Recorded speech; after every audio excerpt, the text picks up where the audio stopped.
उद्धव ठाकरेंविरोधात भाजपचे नेते आशिष शेलार यांनी निवडणूक आयोगाकडे तक्रार दाखल केली आहे। उद्धव ठाकरेंनी पत्रकार परिषद घेऊन खोटी आणि दिशाभूल करणारी विधानं केल्याचं तक्रारीमध्ये म्हटलंय।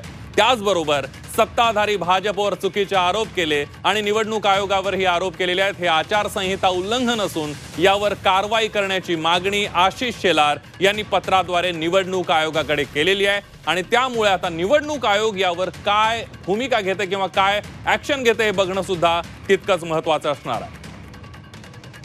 आपण बघतोय आज दिवसभरामध्ये मुंबई आणि उपनगरांमध्ये मतदान दिरंगाईच्या अनेक घटना समोर आल्याचं आपल्याला पाहायला मिळालं। अनेक व्हिडिओ समोर आलेले आहेत। विरोधकांनी निवडणूक आयोगावर जोरदार निशाणा साधल्याचं आपण बघितलं। मात्र या सगळ्यामध्ये संध्याकाळी 5 वाजता उद्धव ठाकरे यांनी पत्रकार परिषद घेतली आणि निवडणूक आयोगाच्या या सगळ्या कारभारावर त्यांनी ताशेरे ओढलेत आणि याच त्यांच्या पत्रकार परिषदेच्या विरोधात भाजपचे नेते, भाजपचे मुंबई अध्यक्ष आशिष शेलार हे निवडणूक आयोगामध्ये त्यांनी तक्रार दाखल केलेली आहे।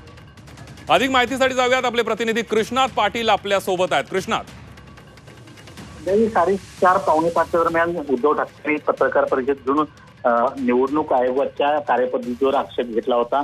खास करून ज्या मराठी बहुल मतदारसंघ जिथे पॉकेट्स आहेत त्या ठिकाणी मंद गतीनं मतदान सुरू असल्याचा त्यांनी आरोप केला होता आणि तुलनेनं गुजराती बहुमल मतदारसंघामध्ये ज्या ठिकाणी पॉकेट्स आहेत त्या ठिकाणी लवकर मतदान होते अशा प्रकारचा एक आरोप केला होता आणि त्याला धरूनच ही पत्रकार परिषद घेऊन खोटी व दिशाभूल करणारे असे विधान केले असल्याचा आरोप जो आहे तो आयोगावर हेतुपूर्वक केला असल्याचा आशिष शेलार यांनी म्हटलेलं आहे आणि त्या संदर्भातच आशिष शेलार यांनी निवडणूक आयोगाकडे तक्रार केली की त्या संदर्भात उद्धव ठाकरे यांच्यावर कारवाई करण्यात यावी।